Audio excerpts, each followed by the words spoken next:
Well, everyone, it is the end of the streaming week, and what a great podcast I have for you today because it has been such a great week. I mean, so many awesome, fun, positive things happening. We're going to be talking about the year-end series. We're going to be talking about getting soft-locked, but maybe fixing it. We're going to be talking about all the updates and improvements that I discussed doing this week and some feedback that I received.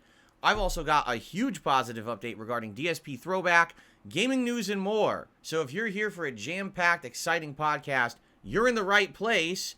I'll see you right after this.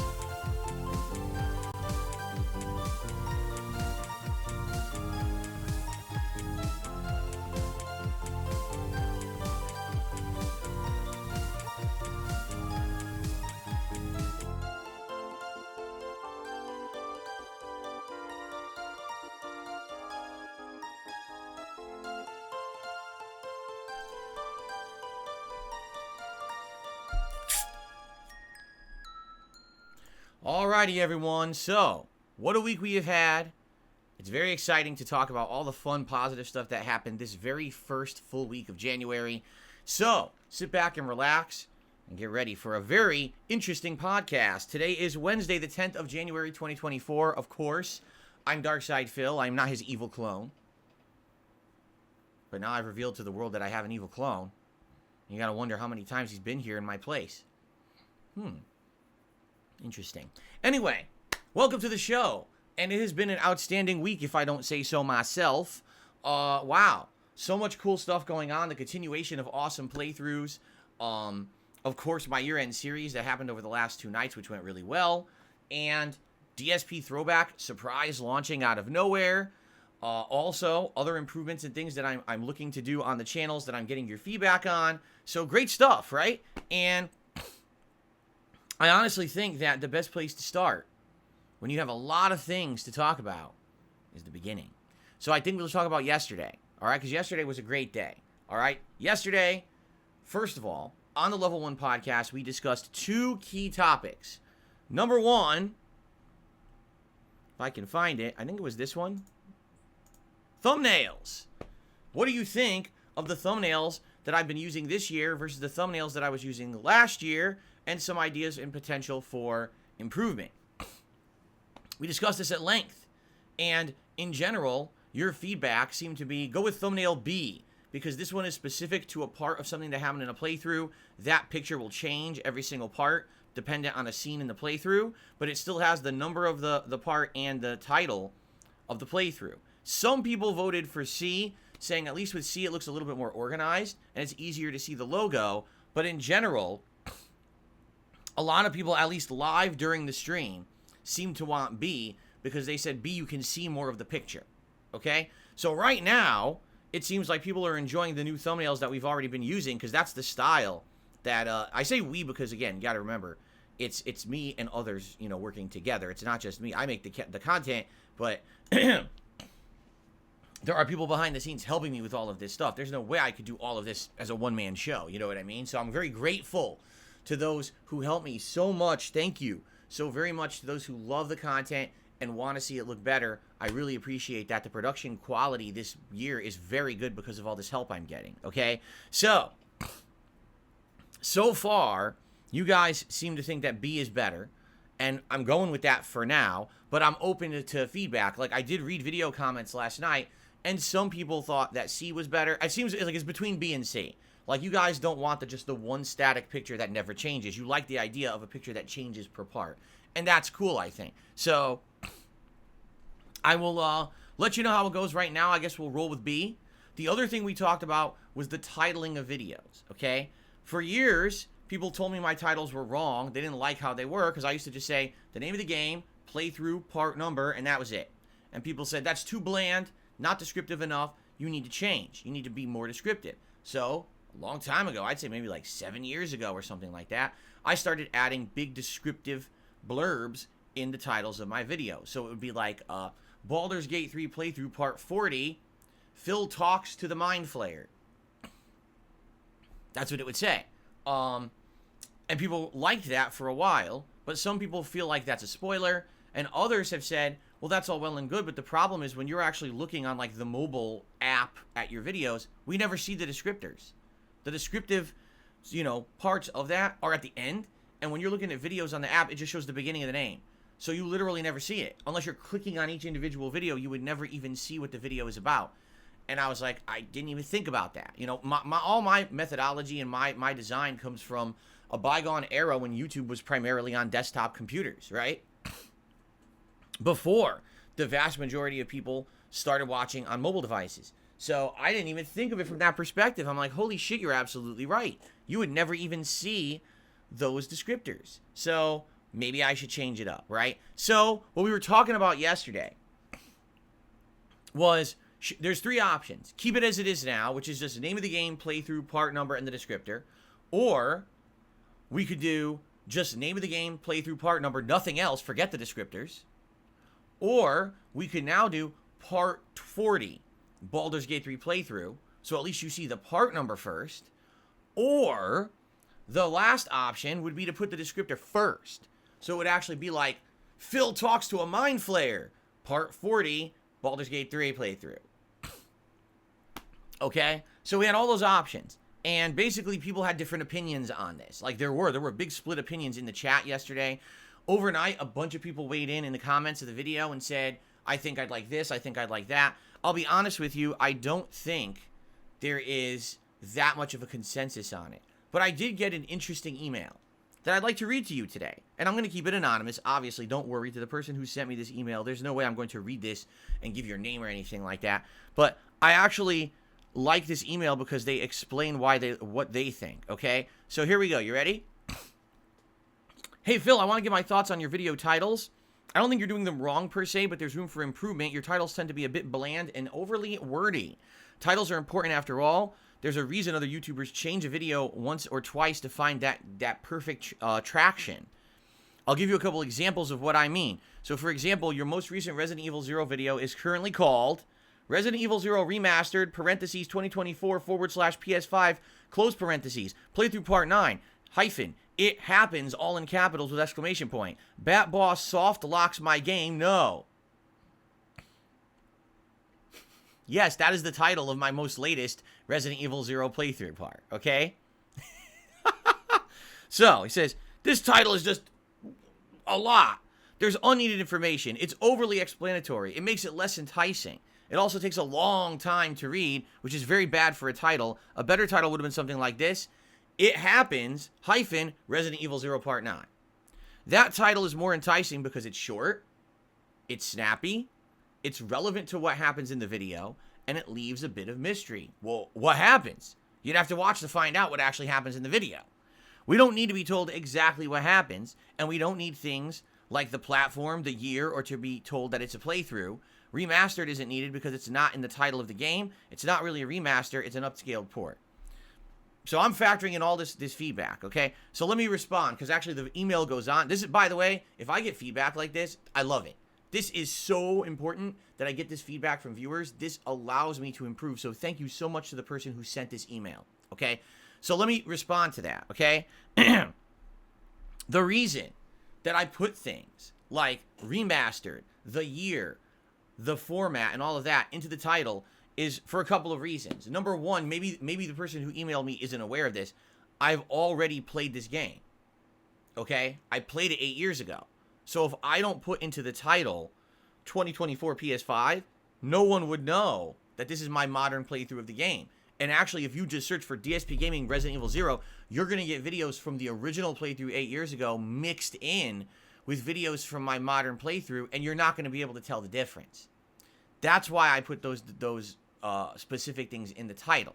Now, you're right. I do think that title is extremely wordy, but I don't know how to get around that problem. If I'm playing a game a second time years later, how do you discern from the original playthrough versus the modern one, right? Now, I just said, Joe R in chat just said, why don't you remove the original videos as you put new ones out? That is horrible. That is one of the worst things you could possibly do. When you remove videos from a YouTube channel, YouTube counts that against you.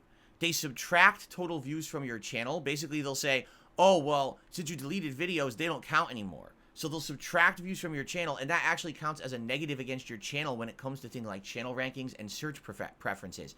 Oh, I know, because there were times where I had false copyright strikes against my channel, and I had to remove certain videos, and it destroyed my channel, okay?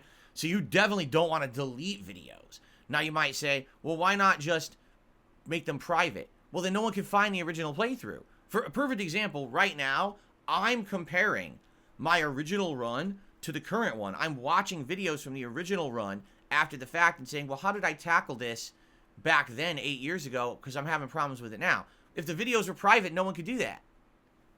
So it kind of kills the whole idea of getting, maybe you could get some more views on your old playthrough because you're playing the game again. You're shooting yourself in the foot, you see? So, here's the thing. There really is, I don't feel like there is no real full good answer. I do agree that Resident Evil 0 Remastered 2024 PS5 Playthrough Part 9, It Happens, Bat Boss Softlocks My Game, No, is insanely long. And that's a terrible title. Right? That's an absolutely terrible title. I agree. But what do I do to fix it? If I take out the 2024 PS5, now people will definitely confuse it with the original run from 8 years ago. Remastered, I should say remastered, because there's an original Resident Evil 0 that plays and looks very different from this. It doesn't have the modernized control scheme and is more tank controls, and the visuals are way different. They're very, very old. You know, original Resident Evil 0 was, what, a GameCube game?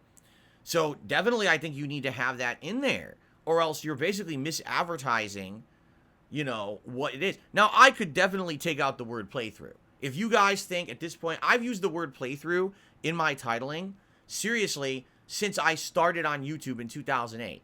It's been over 15 years that every single game I've played, I use the word playthrough. That's been a staple piece of my content.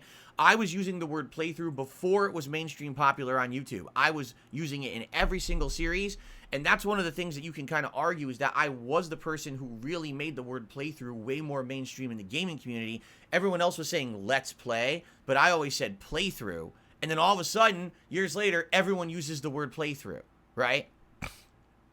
So, I could remove playthrough, you know, but then the question is it a playthrough? Is it a walkthrough?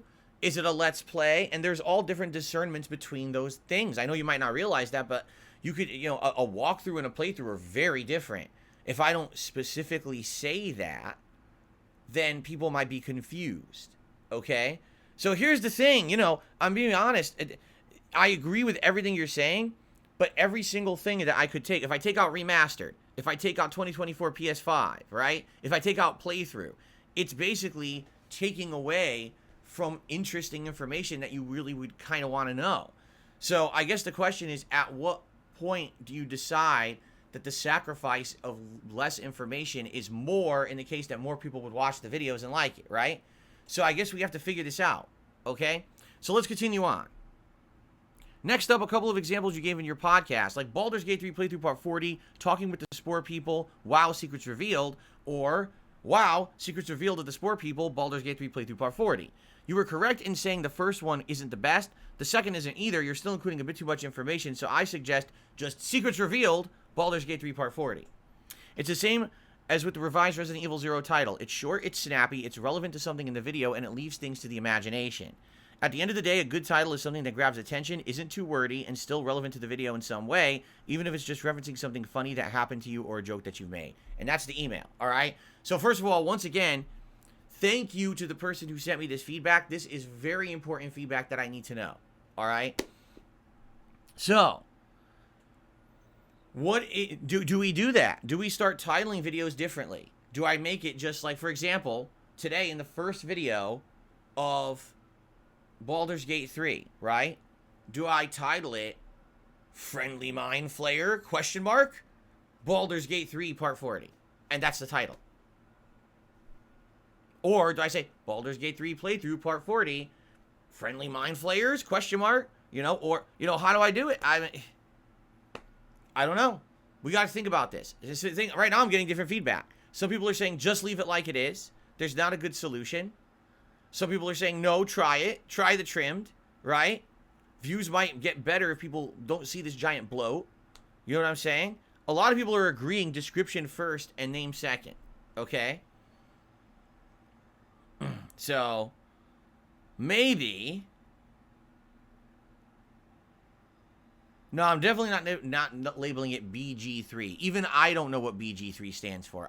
If I were just searching on YouTube for Baldur's Gate 3 and I see something that says BG3, I wouldn't immediately associate that that's what it means. So that's too much of an abbreviation. That's crazy. Okay? So, all right. So maybe, what do you guys think? Do you think as of this morning, when I upload a video, I should rotate around and put the description first? I'm totally okay with that. If that's the case, if that's what you think, and you wanted to give it a shot. But I don't think everyone's sold on that either, right? Or I guess the other question is, all right, do I only do it for new games? Like, for example, when I start playing Like a Dragon, Infinite Wealth, and Tekken 8, and the story mode of Tekken 8 and stuff like that, then do I start titling the videos like that? Or do I actually do it right now in the midst of playthroughs? I mean, I'm 40 parts into Baldur's Gate 3, and if I change that, if I change it around now, is that going to be, like, distracting to people who would watch the first 40 parts, right? I don't know. Also, you got to keep in mind, I'm now got a new channel, DSP Throwback, and I'm just about to start new content on that channel. Do I start with the new titling style now? I could, right? So there's all these things to think about, and I need your feedback. I think Duke says, I think you should leave it as is, either to navigate playlists this way and identify what number you're watching, which is next. PS3 Troop says, do a fake reaction with a big red arrow pointing at something. Oh, they mean like every single video on YouTube? Orange says, if you're searching for Baldur's Gate 3 and a video comes up with BG3, you can figure out what it is. Helixification says, is this for people looking for your playthrough or your subscribers? I mean, it would look the same for everybody. The title is going to look the same for everyone. It's not going to look different for different people. You understand that, right? It would look the same for everyone. So, again, here's the thing. People who are already subscribed to my channel, you probably already understand the content, right? You get it. This is more for an outsider who's trying to find it. Like I said, recently I got feedback from someone who wasn't familiar with my channel, and they had just started to look at my channel, and they said, just so you know, just as a newcomer coming to your channel, I can't make heads or tails of the videos. They all look the same because they all look like they have the same title on mobile, and I watch all videos on mobile. And I was like, wow, that's good feedback because I didn't know that. You know, I only see I'm looking from my desktop version, right, on my channel page, and I'm looking at how they appear on the channel page and in a playlist, or, you know what I mean? I'm not looking from like a mobile version and realizing how bad it can be over there. You know what I mean?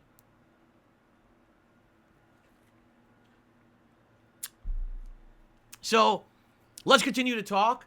I don't necessarily need to make a change right now, but I think this is a discussion we need to keep having every morning. And it seems like you guys are torn. You guys in the chat right now are actually going back and forth at it about what would be the best absolute way to do it. I'm totally open to changing it. It doesn't... You got to think about it this way. I don't watch my own videos. I make my videos. I don't watch them. So I really don't care at all about the title. I'm not going to be using the title to figure stuff out in my own playthroughs. You know what I mean? You are. So I just want to do what's good for you. I want to make it so that you guys are having the best time finding content, interested in a video. Right now, if you're watching a playthrough, are you enticed at all to watch any particular video? Or are my titles just so crappy that you don't care? And you just click on whatever one, or maybe you just watch them all in order. But you know what I mean? So let's think about that. Now, here's another thing, and I didn't know about this. It was actually OP Boone, who, as you know, he's the person who actually has been posting up timestamps on many of my videos, generated by AI, okay? So, OP Boone posted up something fascinating that I'm not aware of, nor do I know if it's true or not. He says YouTube, excuse me, YouTube is implementing supposedly the ability where you can have multiple thumbnails uploaded for each video. Okay? Now, I have no idea if that's true or not. But he says what happens is you upload 3 completely different thumbnails. And then what happens is YouTube will randomly show one of the 3 thumbnails to the audience. So every time you see the video, you might see a different thumbnail. But the thing is, it reads metrics. So it'll actually record how many people saw that thumbnail and on that particular version of the thumbnail decided to click on and watch the video. It'll measure those, and then it gives the data back to you if you look into the analytics of the video, and then you can judge for yourself what style of thumbnail you want to continue to use. Now, I have no clue. I don't know if that works, nor did I see that anywhere. Like, I didn't know it existed.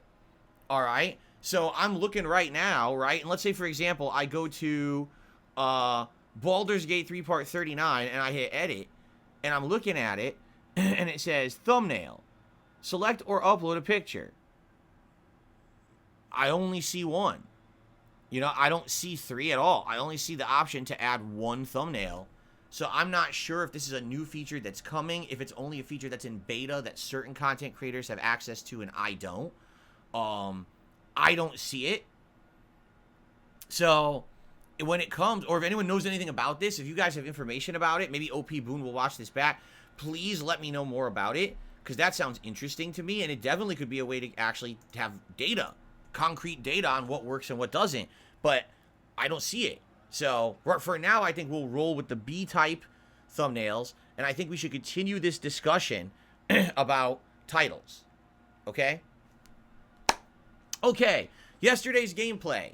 Resident Evil 0. I got out of the monkey business situation, meaning I was stuck with a bunch of deadly monkeys in a room, but I got past them. I solved a bunch of puzzles. I essentially figured out and cleared the rest of the mansion, and then I got soft locked at the Bat Boss. And some people had said the Bat Boss in Resident Evil 0 on hard difficulty is infamously one of the most annoying, if not playthrough ruining bosses in Resident Evil history. People who speedrun that game hate that boss because it could completely screw you if you have bad luck and you show up with the wrong amount of health, healing items, or guns and ammo. So basically, I think what happens is I got screwed because I went there with the wrong person, Rebecca. I went in there with the wrong kind of ammo, and I have no healing items, okay? I tried to beat that boss for almost an hour, and I couldn't do it. Now, I got closer and closer, but I still didn't do it, all right? Now, am I truly soft-locked? Well, here's what happened.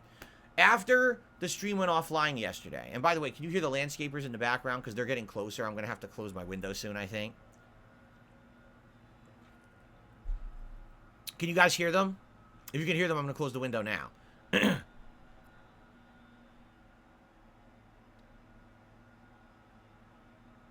Yes, they landscape here in the winter. You can hear them? Just a tiny bit. I'll close the window for now, and I'll open it up in like a half an hour then. Okay.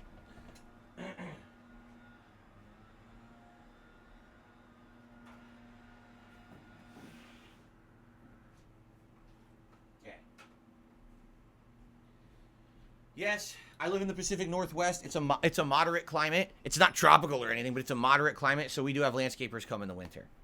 Anyway, so, what I did yesterday when my Resident Evil 0 stream ended, I went back. Now, here's a perfect example. Why don't I delete my original Resident Evil 0 playthrough from 8 years ago? Because I went and referenced it.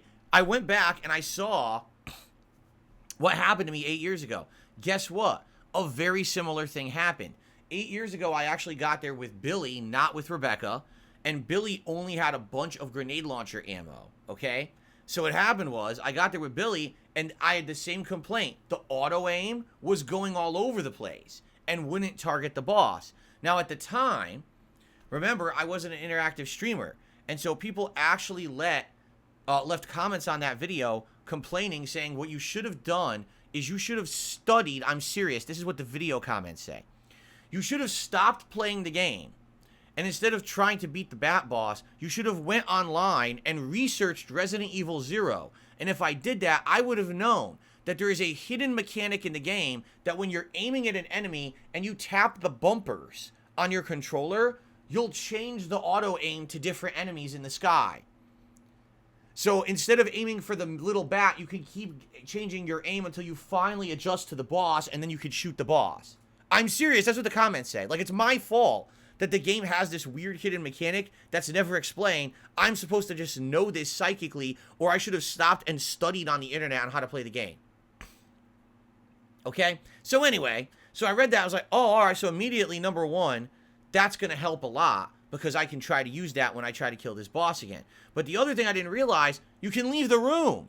I didn't think you could. I thought that once the boss fight starts, you're stuck in that room.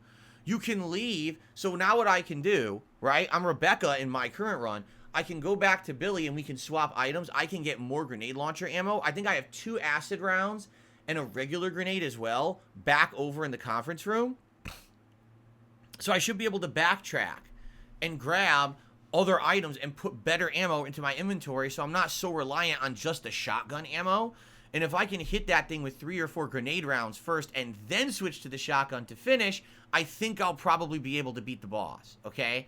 Because the problem was just using the shotgun, once the little bats come out, you can never hit the goddamn boss ever again. But if the first 3 hits are all grenade rounds, then it's going to have like no health left, and then I could just finish it with the shotgun. So I think because I was able to research my previous playthrough, I think I have unsoft locked myself and will be able to continue on with this run this weekend, okay? So there you go. Thank you for the feedback 8 years ago. Thank you for the feedback yesterday, because a lot of people were like, don't give up. Stay motivated. I think you can beat it. So I think we're going to continue on this weekend and continue with the playthrough. Okay? Okay. Last night were my year-end series, all right? And that went really well. Last night, great attendance, great support. It was both your Viewers' Choice Best Playthroughs of the Year and my Game of the Year awards. And let me tell you, they were very different. They were dramatically different. You know, some games that showed up, in the Viewer's Choice that weren't in my Game of the Year. Starfield. Chrono Trigger. That's a great one that I was hoping that actually would make it.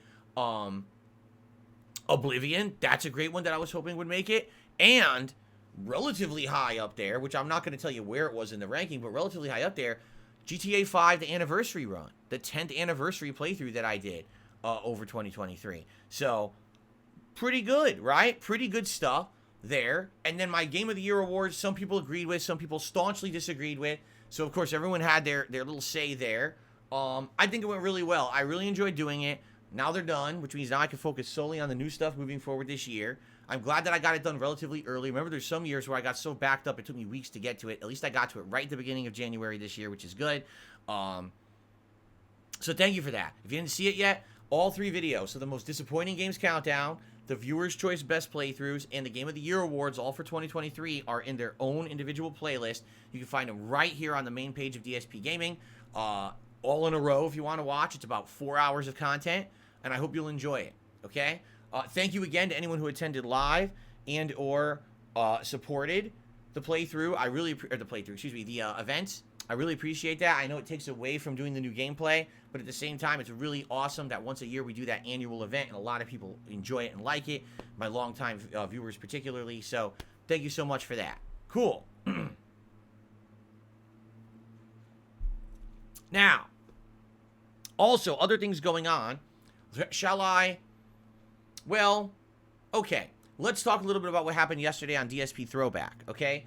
As of right now, the first 7 parts of Final Fantasy 13 are currently live on DSP Throwback. So a whole week of videos, almost 4 hours of the playthrough is live on DSP Throwback, okay? And here's basically what's happened, which is exactly what I expected would happen, okay? The viewership is completely trailed off, all right? Part 1 has over 5,000 views. The next 2 parts have around 1,000 views. Then it goes down to like 800. The latest part from yesterday doesn't even have, well, didn't have, I don't know about now, it didn't even have 300 views in 24 hours. I knew this was going to happen. There's 2 reasons. Number 1, it's Final Fantasy 13, which is a JRPG, and JRPGs typically don't retain a big audience over time. I think the first few parts had that hype behind, oh, it's a retro playthrough I could watch again, and that hype has died out. Number 2, if you're not aware, Final Fantasy 13 is boring as shit for the first 15 hours. No exaggeration, that was one of my big criticisms of the game. That game is so fucking boring. It's incredibly slow-paced. It's got nothing going on but grinding combat and really annoying characters until they finally get to the second half of the game, where the game opens up and it's open world and you've got a beautiful environment and open exploration and the story actually picks up, then the game gets good. But you have to go through 15 hours of linear boredom to get to that point.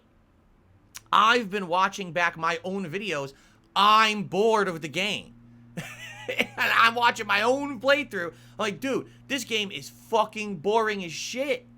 Why is it so boring? And I remembered, the whole game's like this for over like 12, 15 hours. That was my major criticism when I reviewed it. What took them so long to get to the good part of the game? What a bunch of idiots. The pacing is terrible.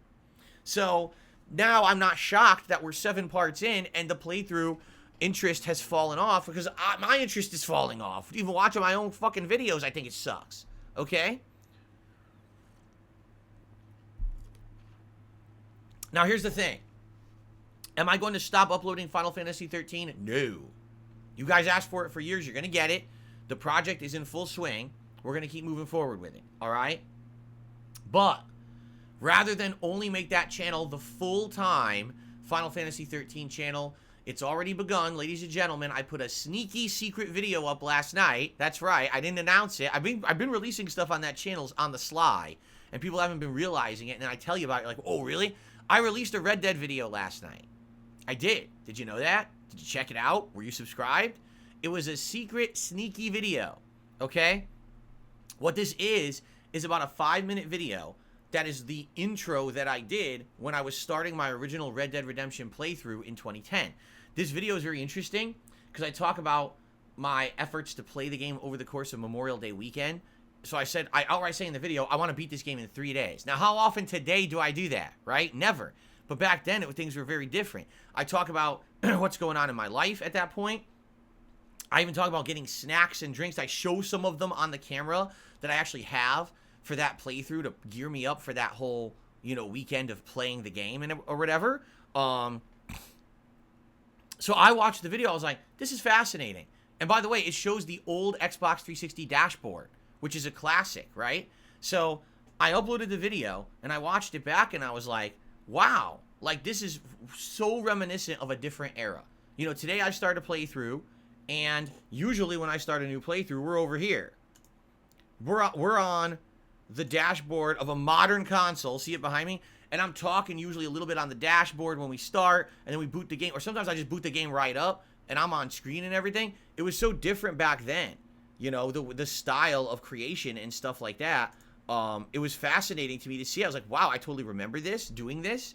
And this is really fun. So I made the video live, and immediately the video started getting feedback. People were leaving comments. Oh my God, I totally remember watching this intro over and over because I love this playthrough. And it's so cool to have it back on YouTube because it's been gone for like almost a decade. And, reminiscent of a bygone era. Look at that old classic Xbox 360 dashboard. And other people actually commented, wow, this looks so much better. And you're right. If you remember my old camera, right? When I used to record things, it looked like shit. Because these new videos have been upscaled and ran through AI, a lot of the issues with the blurriness or even the focus lines or the vibration, how the camera will go, blah, blah, blah, blah, it's been fixed. So I'm watching this, I'm like, this looks really good. It's only 5 minutes. It's not even any gameplay. It's just a preview. But it's a really interesting historic video, honestly. It's like a preservation project of this historic stuff that used to happen on YouTube. And so I released it, and already I can tell you within 12 hours, that's got more views than the last 2 to 3 Final Fantasy 13 videos. Just uploading the intro. People are interested, okay? So, I made the decision. Starting tomorrow, my day off, I'm going to alternate with the playthroughs, okay? So tomorrow, over on DSP Throwback, you're going to see Red Dead Redemption Part 1. So you're going to get to see the difference. You're going to see this new improved playthrough of mine, okay? So if you've been waiting for Red Dead Redemption, head over to DSP Throwback, subscribe to the channel, hit all your notifications on, because tomorrow you're going to see Red Dead Redemption Part 1 over there, okay? And then what I'm going to do is every day I'm going to alternate. So one day you'll get a new episode of Red Dead, and one day you'll get a new episode of Final Fantasy 13, and we're going to go boom, boom, boom, boom, back and forth. Now, Red Dead is not nearly as long as Final Fantasy. In fact, we did the math, and someone said that Red Dead was 120 parts, the original playthrough. So if you do the math, 120 parts times 10 minutes each on average, divide by 60, because that would be hours, it's about a 20-hour long playthrough. Final Fantasy 13 is a 30 to 40-hour playthrough, okay? So we alternate between the two, and we give it time, it's going to be, no exaggeration, probably about 3 to 4 months till we start seeing the end of them, all right?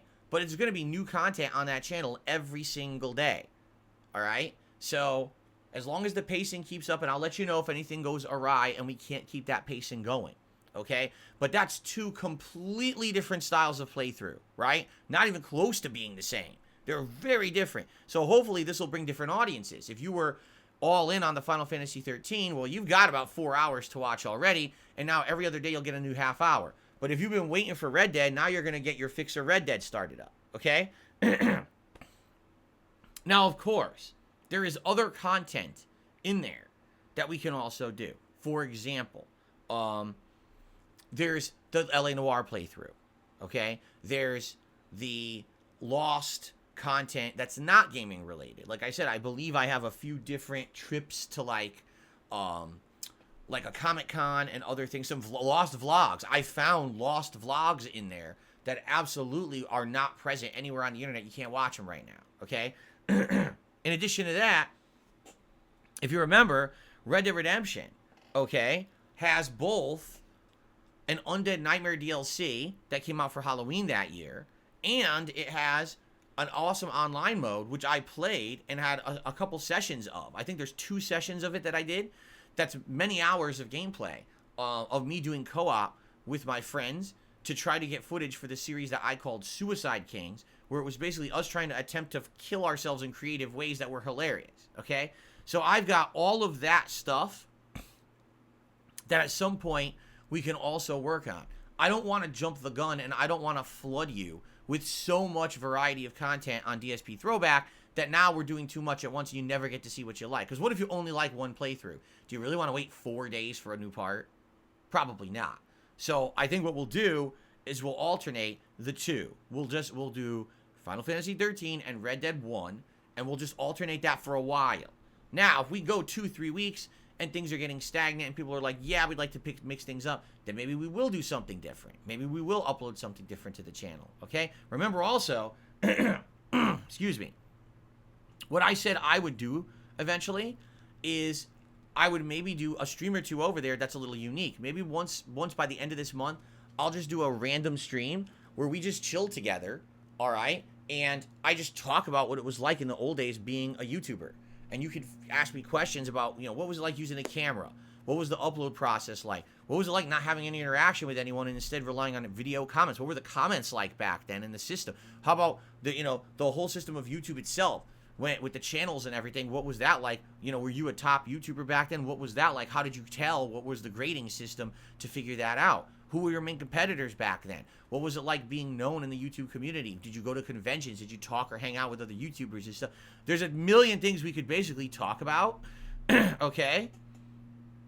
And that would be a pretty cool stream, I think, to do over there, okay? In addition, another idea is to go back and just do a react stream to my old playthroughs. And if we wait a couple of weeks here, like if we wait till like maybe the end of January, I'll have tons of both Final Fantasy and Red Dead to watch back, and we could just hit play, and I could just sit there and react to my old playthrough and see what commentary we cringe at and how funny it really is, okay?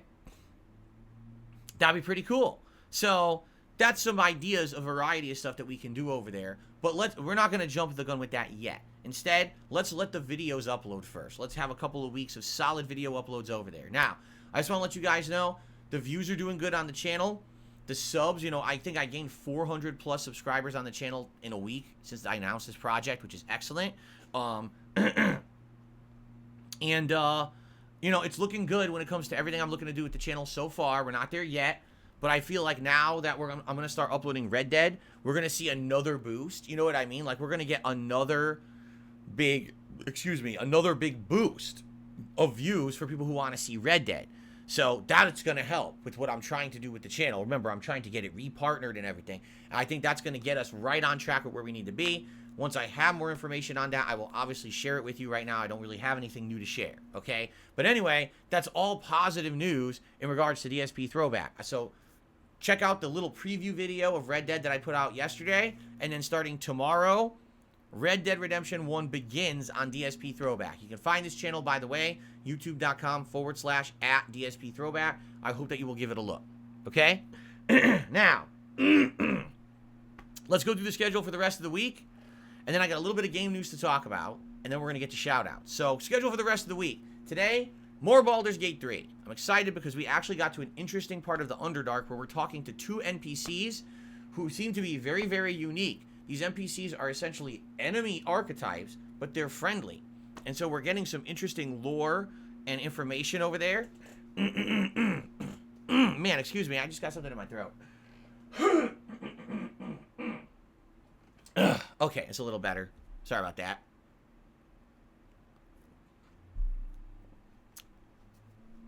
Okay, so another 3-hour interactive, engaging stream of Baldur's Gate 3 today. I'm very excited for it. I hope that you guys are too. Hopefully you'll hang out and support as usual, and it'll be a great stream, okay? Tonight, it is my super duper mystery stream that I've been building up to now for a week.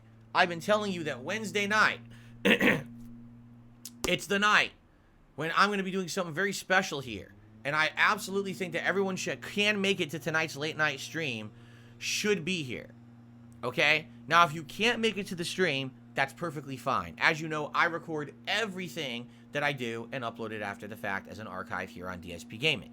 But, particularly, I think you guys are going to enjoy being here live if you can make it here tonight for the late stream starting at 6:45 p.m. Pacific time. The stream should run the usual length of a normal late night stream, but this is kind of a very, very special event. That's all I'm going to say. And as I said last night on the Daily Wrap, this is going to be something very meaningful to me. So, if you can make it tonight, please do. If you can't, it's all good. You can check it out after the fact, but very special stream tonight. And that's all I'm saying. I'm still not spoiling. It's great because I keep watching you guys speculate of what you think it's going to be, and everyone thinks this is going to be something different. Really, I've seen so many different ideas in the chat, and I'm literally not going to address a single one because that might give you a hint. I don't want to give you a hint. I want it to be a surprise. That's the point of calling it a surprise mystery stream, right? Okay. So I'm excited for tonight. I hope you guys are too. It's going to be a really great stream tonight, okay? Okay. You heard I tricked you at the end of last night's stream? Yes, I did. I did 2 different tricks, and people fell for each one. Okay. All right. So that's tonight. Tomorrow is my day off. I will not be here. I wish you all the best. I hope you have a safe and fun day. Keep in mind, you have a ton of things to get caught up on. Whether it's the Resident Evil 0 remastered playthrough, the Baldur's Gate 3 playthrough, the Sea of Stars playthrough, some random Street Fighter 6 gameplay that I did this week. Maybe you're interested in the Year End series. You missed them. Well, there's over 4 hours of content there to watch. Or maybe you want to go get caught up on DSP Throwback, right? Watch Final Fantasy 13 or see the premiere of Red Dead 1. All of that's available for tomorrow. So, hey, go give stuff a watch. There's tons of content that I put out this week, that's for sure. Of course, remember, my React show over on DSP Reacts also happened this week. So if you like React-style content to clips, that's always going as well. So you could watch that. Now, on Friday, when I come back from break, it will be more Baldur's Gate 3.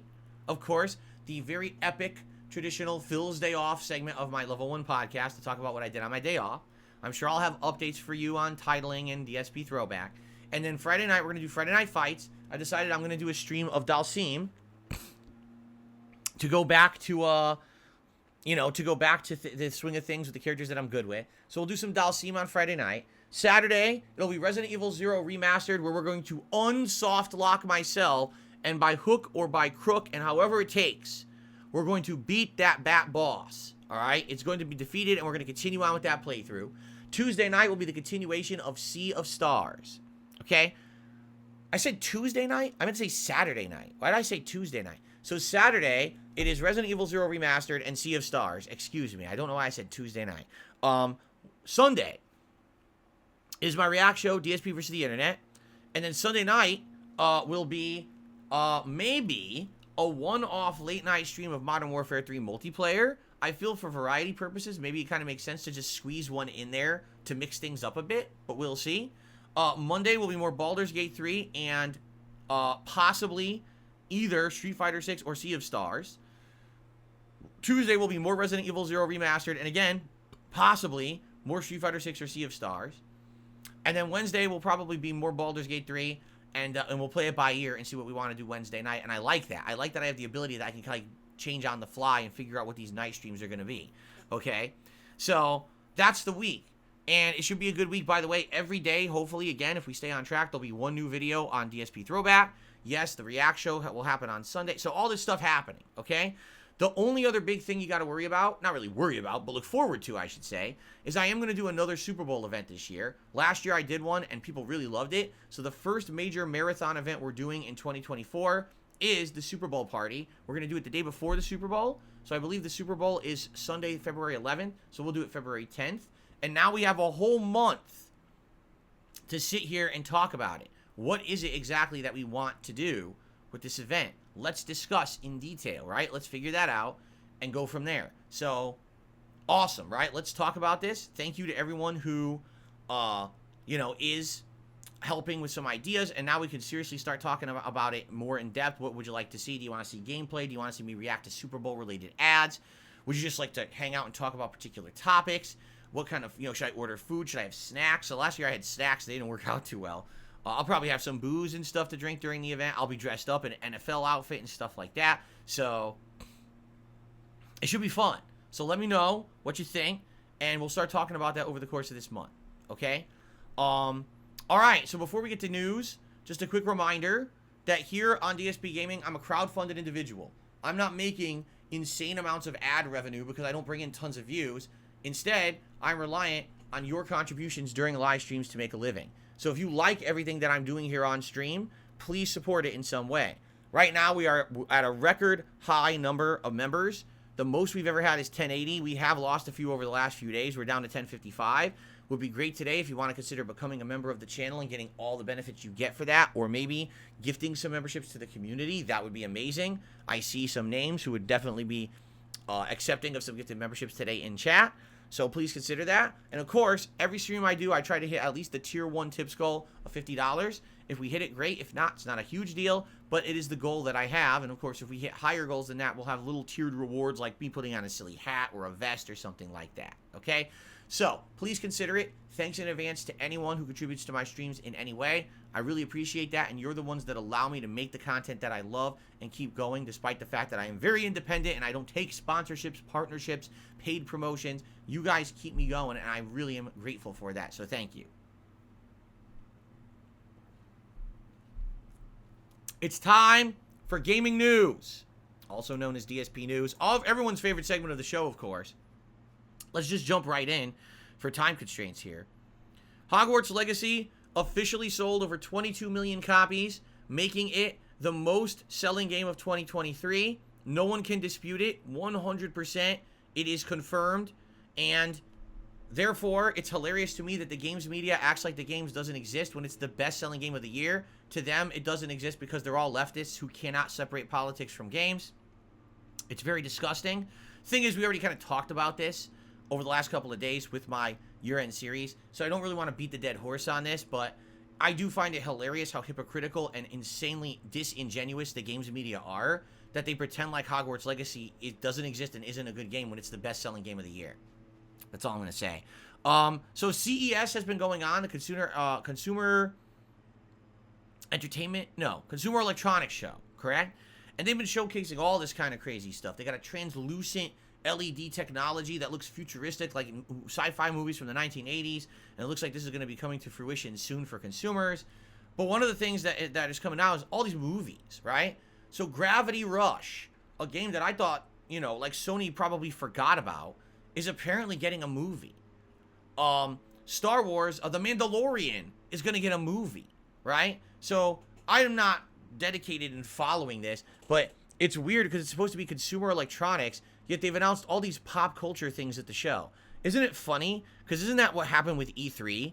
Didn't E3 start off as it was just supposed to be like technical things with video games, and then all of a sudden every year it became more pop culture, more pop culture, more pop culture, and then after a while people realized that E3 was just Comic-Con and that E3 didn't need to exist anymore. So I'm just saying, I think CEO is really weird, or CES is really weird in that way, but there's definitely different things you can check out. For example, one of the top stories from CES is they showed off more Suicide Squad gameplay from Rocksteady. So every major game outlet covered it, and they all said that they don't like it. They're like, no, it's just a generic third-person shooter. It's not that unique or interesting. And the heads-up display for it is terrible. The entire screen is filled with like an energy bar here, ammo bar here, status bar here, compass here, comm information here, team stats here, objectives down here. The whole screen is surrounded by a million things. And it's funny because people are looking at the real heads-up display of Suicide Squad, and they're comparing it to when people were making jokes about Elden Ring and the heads-up display for that game and saying that was too much and over-exaggerating. But now they're looking at this and they're like, wow, that really looks terrible, like atrociously bad. And again, every game outlet that had played the game said, meh, it's not very good. So this is really bad. I mean, Rocksteady's been working on this game for nearly a decade, and it really looks to me like they put all their eggs in completely the wrong basket by buying the Suicide Squad IP for this. It's just the worst idea for a game, and I think they've really screwed themselves here. This is really unfortunate because we know they're a great game developer. And it's sad that they've decided to develop this game that it looks like it might tank their company at this point. So, I don't know. There's other things going on at the show as well. I'm not going to cover all of them. The other piece of information is Xbox has announced they're going to do a developer direct presentation on January 18th, so a week and 1 day from today. So it'll be a week from next Thursday at 12 p.m. Pacific time. And it's going to cover the games Indiana Jones, Avowed, Aura, Senua's Saga, Hellblade 2, and that's it. Those are the 4 big ones, and each game supposedly is going to get a good chunk of time, like around 10 minutes for the show. So that sounds good to me. First of all, we haven't seen anything about this Indiana Jones game yet, so we're going to get our first taste of it. Avowed, I'm dying to hear about. Again, this is the fantasy game made by Obsidian, who wanted to make an Elder Scrolls and was denied by Bethesda. So they went off and they made their own game, and this is it. So I'm excited for that. Hellblade 2, I think we've been waiting for concrete information about for like 7 years or something now. So that's good. I don't know what Aura History Untold is. That doesn't ring a bell. Maybe we've seen something about it. But anyway, so 1 week from tomorrow, I won't be here because that's my day off. But perhaps it'll be a good one. And what I'll probably do is try to get caught up on the news and cover it on my podcast, when I return that week. So that's the news for now. Nothing too crazy going on, but a little bit of news to discuss. And I'm glad that things are starting to stir up in the industry right now. That's a good thing, right? And yeah, that is one other thing. Fed Rogers said games like Hi-Fi Rush and Sea of Thieves are now expected to start releasing for PS5 and Switch later this year. We already talked about this a couple days ago with Hi-Fi Rush, that I guess Xbox fanboys are freaking out because they thought Hi-Fi Rush was forever going to be an only Xbox game because Tango Gameworks is owned by Microsoft. And same thing with Sea of Thieves. That's a game that for the longest time was Xbox exclusive, and now it's going to be cross-platform. And it's like, why would you want a game to only be on one platform forever? Like, I can understand exclusivity for a while because it helps your console, but why would you want to demand that the game's on there forever? That's just bad business, in my opinion. If you have a game that other people want to play and they don't have access to it, then make it cross-platform. I mean, yeah, maybe spend a little bit of time waiting. That way people who are on your native platform do get the advantage. But I mean, Sea of Thieves? Sea of Thieves has been out for how many years? 5? 6? I mean, Sea of Thieves came out so long ago that I used to have co-op players who I would play with, and we played it together. You know how long ago that was? That was insanely long ago.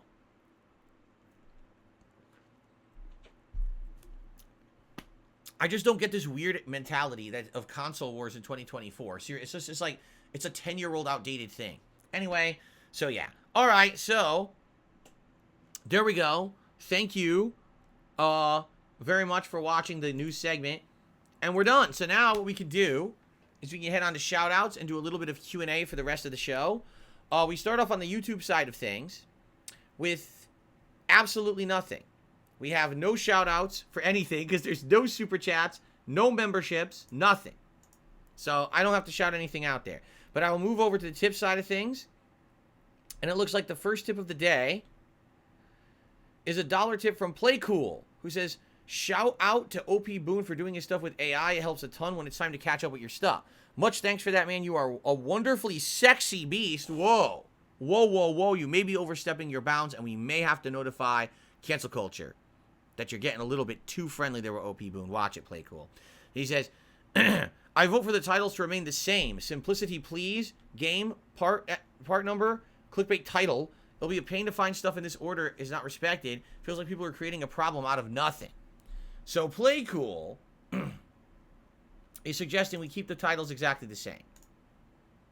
Seems like everyone has a different opinion on the title. It seems like thumbnails, everyone agrees for the most part. And it seems like on the titles, nobody agrees. Everyone's of a different idea here, right? Everyone's kind of arguing around, no, this, I think I like this. So I think we need to get more opinions. We need to keep asking about this. And, maybe it's worth it to try a different titling style when I maybe start a new playthrough and see if it works or not. And see, or see if it's so weird and it bothers so many people that maybe we just don't keep doing it. I don't know. Excuse me. I guess we'll see. All right. For now, that's all we got. So right now, let's do a little bit of Q&A in the chat. If you guys tag me in the chat, all right, I will do a little bit of Q&A for you guys. And if any other contributions come in, obviously I'm going to shout them out. Orange says, if the name is in the thumbnail, or it's obvious from the thumbnail, you don't need the name of the game title first. Hawkey says, are you going to upload the entire Raw live stream from this late stream? Myself and other Europeans would probably like to see the entirety of this mystery experience. Yes, I've already said as much. Don't worry. Everything I do on YouTube, I record and I archive. You don't have to, it would be awesome if you were there live. But you don't have to be there live. You'll still be able to enjoy the mystery stream, even if you're not there live. I'm just saying, this is something that I think people would want to be there live for if they can make it. So there you go. Smiling Jasmine, I had enough of you, and don't come back. Really. You're just so obnoxious. Goodbye. Okay. I've only explained 3 days in a row how I have post-nasal drip and it affects me, and you're still here saying the same stuff, so goodbye, don't come back. Okay, Spidey says, do you have any retro games planned for the summer? Nothing yet. Listen, I have so much going on in my life, I don't have time to plan 6 months ahead. I don't. When we get to the summertime and there's downtime and stuff, we'll look into it. For now, we gotta work towards January, February. I'm working on DSP Throwback, DSP Reacts, DSP Gaming, and a documentary all at the same time. I can't think that far ahead, all right? But we will get there eventually, okay? All right. Let's see here. Cool Spot says, I like wordy titles being jam-packed with information. Ghost says, do you ever want to go back east to have old-school Italian food? Yeah, of course. Keep in mind that I came from Connecticut, and Connecticut and New Jersey and New York State are the 3 major states in the United States that have the highest concentration of Italian Americans and that kind of cuisine. Authentic Italian American cuisine, right? So for me, leaving that, I don't have that at all out here. I have not had a single piece of truly authentic Italian pizza since I lived here. There's one pizzeria that tries to emulate New York style pizza, and they're in downtown Seattle, and a piece of pizza costs $9. I'm not exaggerating. So because of that, I don't get it. I haven't had. Is there good pizza out here? There is, but it's nothing like authentic East Coast pizza. So when I went back to Connecticut in 2019 to visit my parents and to get married when I was there, we had the authentic food, we had the pizza, and we went to an authentic Italian restaurant, and we got a giant spread for our wedding dinner, and it was absolutely amazing. We'll always remember that because it was so good. But there's nothing else like that out here. There's nothing authentic. So until I go back, now when will I go back? I have no idea. Would I ever go back? Maybe. Of course, it's gonna be expensive as shit. I don't know. It definitely wouldn't be winter time because the winter there, they have inclement weather. In fact, they're supposed to have tons of snow this week.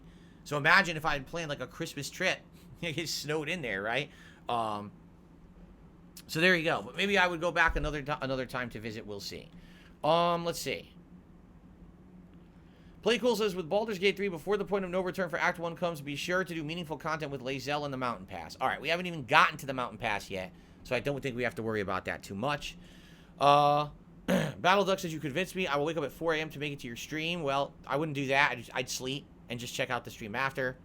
Eternal Labomb says, I cannot wait till Grand Blue Fantasy Relink in a few weeks. Are you going to check out the upcoming demo? It's a Dragon Quest meets Nier Automata. No. There are way too many RPGs coming out in a short period of time. There's Like a Dragon Infinite Well. There's the Grand Blue game. There's Persona 3 Redone, or Remaster, whatever it's called. And there's Final Fantasy VII Rebirth. That is insanely stupid. And I'm sorry, I don't know who's at fault here, but you cannot have 4 insanely good quality but lengthy RPGs releasing in a month. That is called cannibalism. There is absolutely no fucking way all 4 of those games are going to do well. They are all going to cannibalize each other.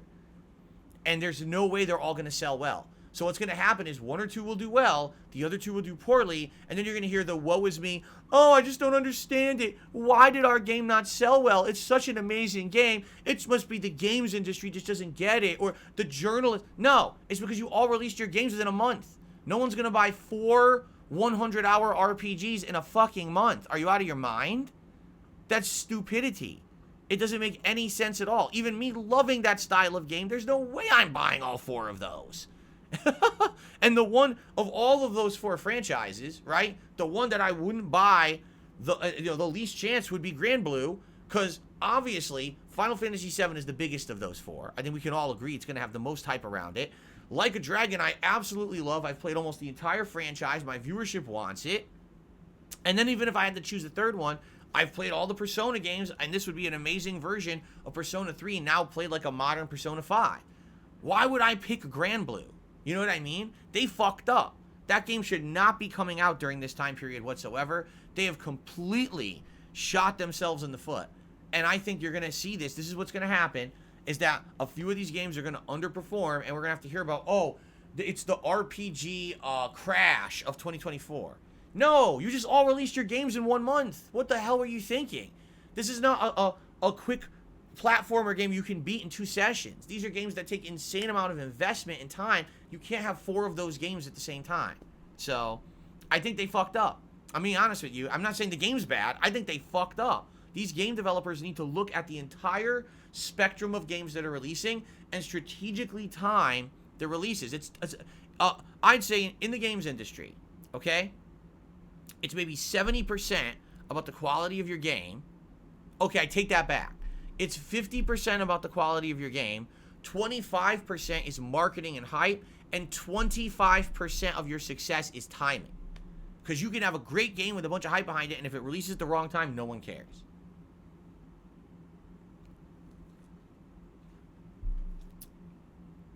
So there you go.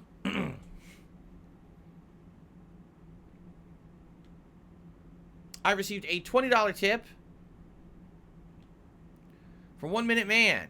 If you have a scroll of gaseous form, I do believe I do have the scroll of gaseous form. Someone can be transformed to pass through those small holes and cracks, etc.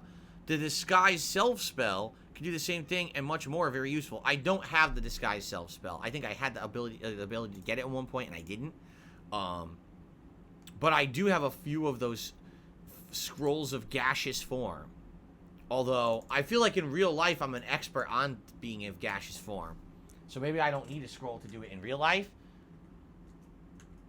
But maybe, perhaps, in the game, the characters aren't as experts at it as I am.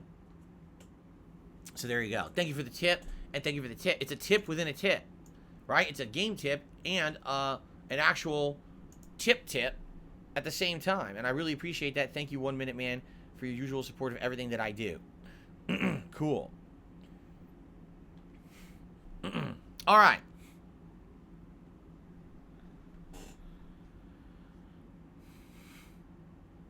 So, what else would you guys like to talk about today? We have a little bit of extra time here. Joel Loft says, Final Fantasy VII Rebirth the end of February. Loads of people will wait until that one comes out. I have no clue why they let Grand Blue be sandwiched between Persona 3 and Like a Dragon. I have no idea. I mean, here's the truth. Like, I like RPGs. And if that was coming out, like, dead of summer and there's nothing else out, I'd probably try it. There's no way I'm trying it in the middle of those other RPGs. They're out of their mind. And especially they said Like a Dragon Infinite Wealth is the longest in the series. The game developers warned reviewers, if you're guys who crunch to finish these games and do your review, you're going to hurt yourself with our game. It's so long that you're going to end up trying to beat it in like 2 days, and it's impossible. You're going to need like a week to beat our game, so stop with that. They actually warned journalists. So now imagine trying to play Like a Dragon. Oh, but I also need to play Granblue, but I also need to play Persona, and now, oh, look, Final Fantasy's out. You're never going to finish any games. You know what I mean? It's insanity, and it's the worst timing I've ever heard of for game releases. I don't know what's going on. Again, how can you not be aware of the entire community that you're part of, right? How could you just be completely... Imagine if me as a YouTuber, I had no idea that any other YouTubers even existed, right? Oh, what are you talking about? Other YouTubers? What? Huh? You know, right now, what are the things we're talking about? Improving thumbnails, improving titles. Why? Because people are saying other people do it better. So I'll take in your feedback and let's improve. What these game developers are doing is saying, we're making our own game. We don't want to hear about nobody else. Neener. What? When are they releasing? Oh, I don't know what you're talking about. All I know is our game releases then. Like, what do you... No. You can't act like that. You need to know who you are in the climate, in the scheme of things. You need to be sure that what you're doing makes sense, or else you're gonna get eaten up. You're like a guppy in a river full of sharks. What are you thinking? Anyway, hold on. Abdullah says Resident Evil 0 on PC runs at 120 frames. Well, there you go. That's amazing. I think a lot of games on PC have unlocked frame rate, right? Fed Rogers says, acquired MatPat announcement during the late stream. Huh? Oh, you're saying that I bought out MatPat and he's going to exclusively be here on DSP Gaming for... How did you find out? How did you find out that MatPat is starting a whole new theory series here on DSP Gaming? Of course, it's my biggest acquisition ever, right? William G. Re-upped his membership for 3 months. Says, hope you're having a great week. Indeed, I am. It's been a very good week, actually, William. So thank you for that. I hope you're having a good one, too. Sarah says, isn't you playing Baldur's Gate 3 now, months after release during the hardcore gaming period, proof that if a game is good enough, it will be successful no matter when it is released? I don't know what you mean by that. I don't think that if a game is successful on DSP Gaming, it's evidence that a game is good. I'm just being honest. I'm a small-time dude, and, you know, a lot of people want to see me play a game, and I played it when I had a chance. I don't think that's representative of anything. We're talking about big-time sales in the games industry. We're not talking about success of a playthrough on my channel. That's a very different, that's like complete different comparison, right? Hawkey says Dragon's Dogma 2 comes out in March. The lineup for this year is already insane, and RPGs are all in the first quarter. Yeah, you're right. What's for dinner tonight? I think we're having tuna casserole. What's my favorite food? I don't have one. Thank you. Matt says, glad to hear you have a great week. Rock on. Let's see here. I got a $1 tip. Strange you didn't list any of the 2 Yakuza games, Armored Core or Assassin's Creed, in any of the 3 videos that you made. Why? Why would that be strange? The Like a Dragon Ishin is technically just a modern version of an older game. It doesn't really rank for me. It was alright.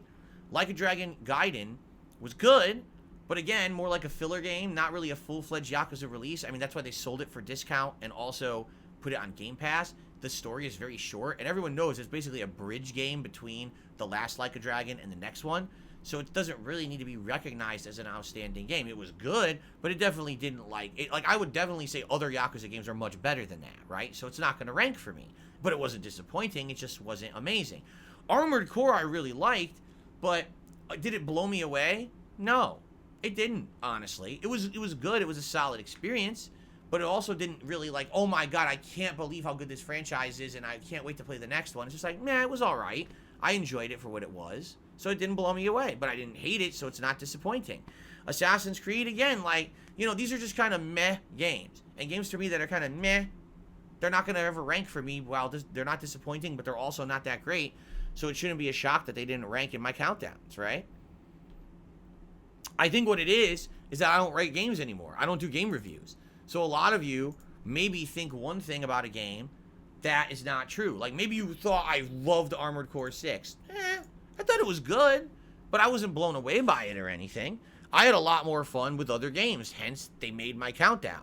All the games I had the most fun with in 2023 were in my top 10 games of the year listing. So, there you go. Eternal Napalm says, how many hours is a completion run or a completion playthrough of Lies of P in my estimation? Let's find out. Because I pretty much did a completionist run, right?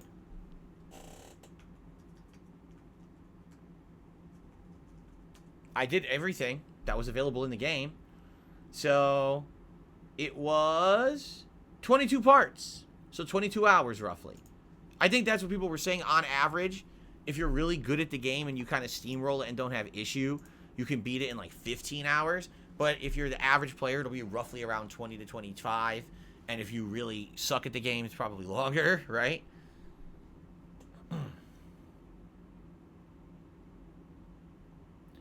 Do even I know the big surprise of the late night stream tonight, or is it a secret from myself? Yes, it's a complete and utter secret. All I'm going to do is I'm going to turn on the stream and just sit here and wait for something to happen. We'll see. Yes, absolutely. You've got it. You hit it on the head. Did I get the platinum trophy in Lies of P? Did I? I don't recall getting the platinum. I don't remember. I think you have to play it twice. I think what it is because of the store. Oh, I remember what it is. You can't get all of the musical records in your first run because there's story choices you have to make. And depending on the story choice you make, you're given a different record that plays a different song. So you have to play the game twice and do the opposite decisions in your second run, and then you can platinum it. So that's why I didn't platinum it.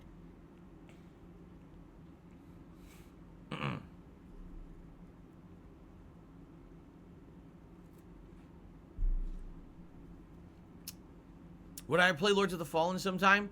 Do you guys give two shits about Lords of the Fallen in 2024? I think that ship has sailed. And I think that ship has sunk. Much like the first game, Lords of the Fallen, no one really talked that much about the sequel after it came out, after that week. Lies of P, people are still talking about today and excited for the next one. And Lords of the Fallen, everyone's like, here we go again. Second time in a row, too. Second time in a fucking row with that game. I don't know what the extra and endgame content of Infinite Wealth is because it's not out yet.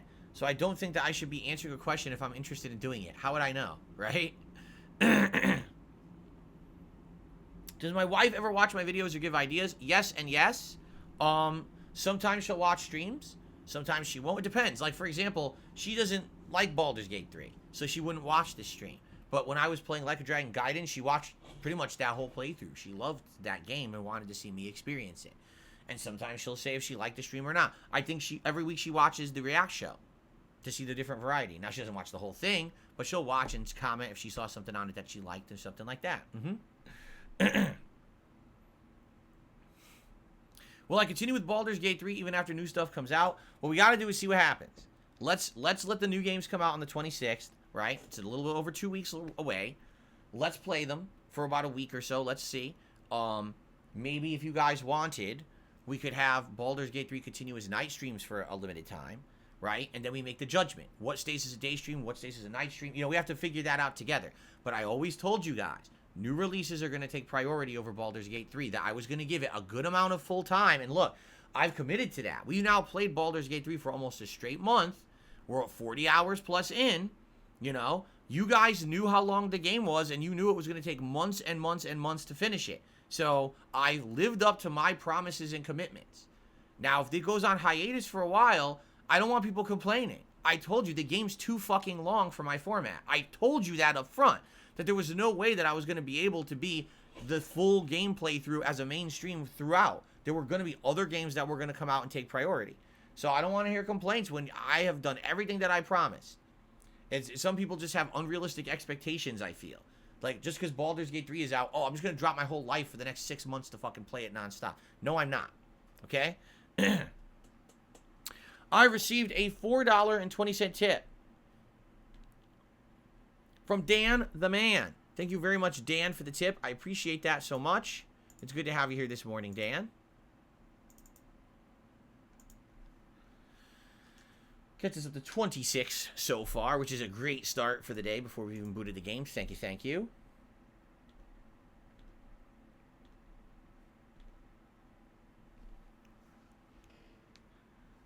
What's the longest playthrough I've ever done? Debatable. Very debatable, because at one point it was definitely Persona 5. But I think some people were saying that my second run of Skyrim that I did a couple years ago might have beaten it. But I don't know. Because the Skyrim run had all the DLCs. So that might have beaten it. But you'd have to go back and confirm that, because I'm not sure. JDTV says he's going to start playing Sea of Stars and go for the Platinum. Sounds good. It's a great game so far for me. Would Baldur's Gate 3 possibly move to night streams? I just said as much, 90s guy. I said I'm not sure what we're going to do. It may initially, for the first week or two of the other new releases, go to night streams, and maybe it goes back to day streams and we alternate. I don't know. Here's what I found. People get disappointed when a game is always in one slot and it alternates, because they can't attend both day and night streams. Like, what I found is a lot of my audience can do day streams and a lot of my audience can do night, but there's very few people who can also do day and night alternating. So there's been game playthroughs that I say, okay, today's going to be a 3-hour stream, but then tomorrow it's going to be a 2-hour stream at night, and people are like, no, we can't be there for that because you keep changing the time of the stream. So it seems like once it's established as a certain time slot, you want to try to keep it that way, but there's exceptions, like Baldur's Gate 3 will have to move at some point. And the question is then, if we move Baldur's Gate 3 to a night stream, do I just keep it on night streams from then on, right? Right now, admittedly, Baldur's Gate 3 gets great engagement and great support every time I play it as a day stream. Is that going to change? If I make it a night stream and no one shows up and engages and supports, then the playthrough's dead. Because I told you, the reason that I'm enjoying Baldur's Gate 3 is the level of engagement we have during those streams. The interaction, you explaining the lore, the game mechanics. It's the only reason I like it. If I was playing it by myself or with an audience that wasn't engaging, I wouldn't care and I would stop playing it. So that's the thing. But I'm definitely not going to say, oh, Baldur's Gate 3 takes priority over every new release this year. It doesn't, okay? It doesn't. Other games are going to take that slot. So we have to figure this out, okay?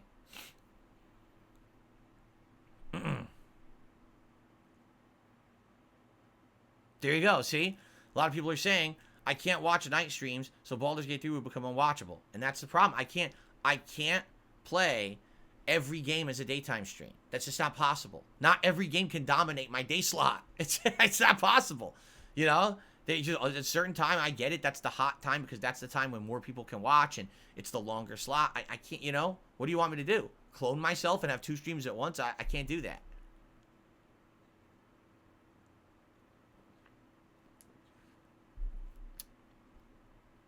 No, not a new sweater. This sweater is just as old as the others that I just wore recently. So probably almost 15 years old. I went on a shopping trip to a department store when I worked at the helicopter job. And I spent several $100s, probably like $300-400 one day on when we had like a big sale, big holiday sale or whatever. And this is one of the sweaters that I bought when I was there. And I've had it in a drawer for over a decade, not worn. And then recently you guys said, hey, stop wearing gaming shirts, mix up your wardrobe. I said, all right, I have all these clothes, so this is one of them. I know it looks new because it seriously has barely ever been worn. I probably wore it to work, you know, a bit. And then it sat, the entire YouTube career, it just sat in a drawer. I never used it. So now I get to dust off all the old clothes and wear them, which is nice because they're comfy and they look good. I agree with you. Carliga says, I prefer to watch Baldur's Gate 3 only once every 1 or 2 weeks as a day stream, then I watch it on demand as a night one. Neil says, thank you for kind words the other day. I think a retro show would be great. A lot of your audience would have memories from the early 2000s, 90s, or even the 80s. A retro show? What do you mean by that? Do you mean like me talking about the past or me playing games from the past? Or do you mean both? Because I'm not sure what you're talking about. You're probably referencing something that I talked about days ago and I don't recall in my head what you mean. Joel Law says the Outlast Trials releases on PC and consoles March 5th. A co-op game. You could try it solo. It's a game you consider playing. Being that it's Outlast, I have interest. But man, did Outlast 2 suck. Like, Outlast 1, I genuinely really liked. I thought it was scary. I thought it was original. And then I played Outlast 2, and I was like, boy, did they lose their way. That game was awful. So I'm kind of like questionable skepticism about this new Outlast, especially because they made it like a co-op game, which I'm not interested in.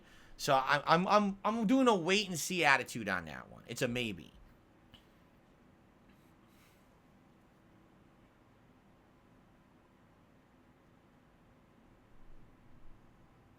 Will the gaming shirts ever come back? Well, if they do come back, it would have to be for the hotter season.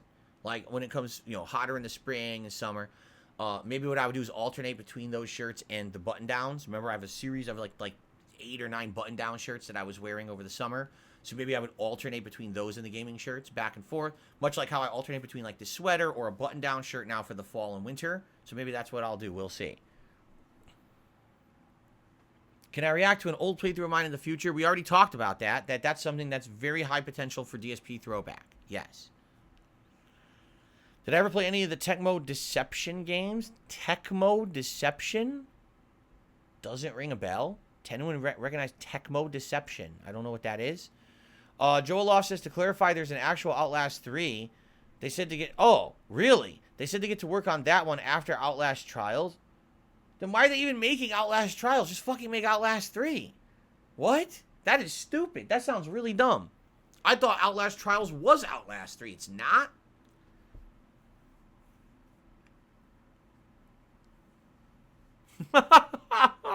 Why do they do this stupid things? Ay. All right. Anyway, any last minute stuff, guys, before we adjourn for the day? That's really stupid. No wonder. Maybe I'm just going to skip it entirely then. If it really is just designed around multiplayer shit, then I might just skip it entirely. It sounds to me what they're trying to do. They're trying to become one of the memeable games, right? All these co-op survival horror games. There's all the rage. So let's just make one just like that. Trailblazer says, when will more retro games be back in the schedule for us that don't like new stuff? When there's time, right? For now, we actually were playing a good variety of different games, but people wanted to see some of the missed games from 2023, and that's when I started Baldur's Gate 3, and that's when I started Sea of Stars, right? Resident Evil 0 is definitely a retro game, so you've got one in the schedule right now.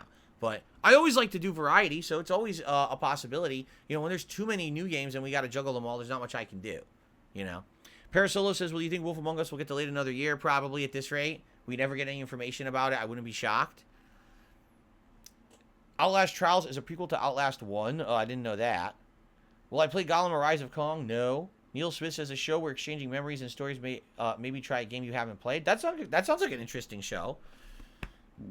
That sounds like a really interesting show for DSP Throwback. Sure. Imagine that.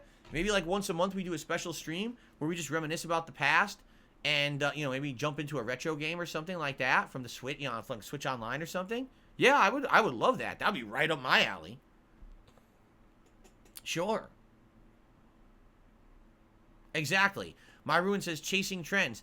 Games take so long to develop. By the time that a game comes out, the trend is already dead. You're absolutely correct. That's what it sounds like is going on with Outlast Trials. Joel Loft, you're welcome. Joel Loft is just saying, I appreciate you replying to my questions. Always, man. Always. All right, guys, here's what we're going to do. End the show, because I got to use the restroom, and then jump into Baldur's Gate 3. All right? So thank you all. What a great podcast we had today. Tons of topics once again covered. I hope that you guys enjoyed it. Remember, mystery stream tonight, so if you can make it, please do. I will not be here tomorrow. All right? I hope you enjoy a safe and fun Thursday. When I come back on Friday, I'm sure we'll all be talking about the mystery stream on Friday morning's podcast, plus, of course, stuff that happened on my day off, etc. So I wish you all a very fun day. Remember, when I'm not here, you got tons of stuff to get caught up on. The year-end series, all the playthroughs that have been uploading over on DSP Throwback, including now Red Dead Redemption is starting. My React content, all the current playthroughs. There's insane amounts of content to get caught up on. I hope you will. And I hope you have a great day, and I'll see you Friday. Peace out, everybody.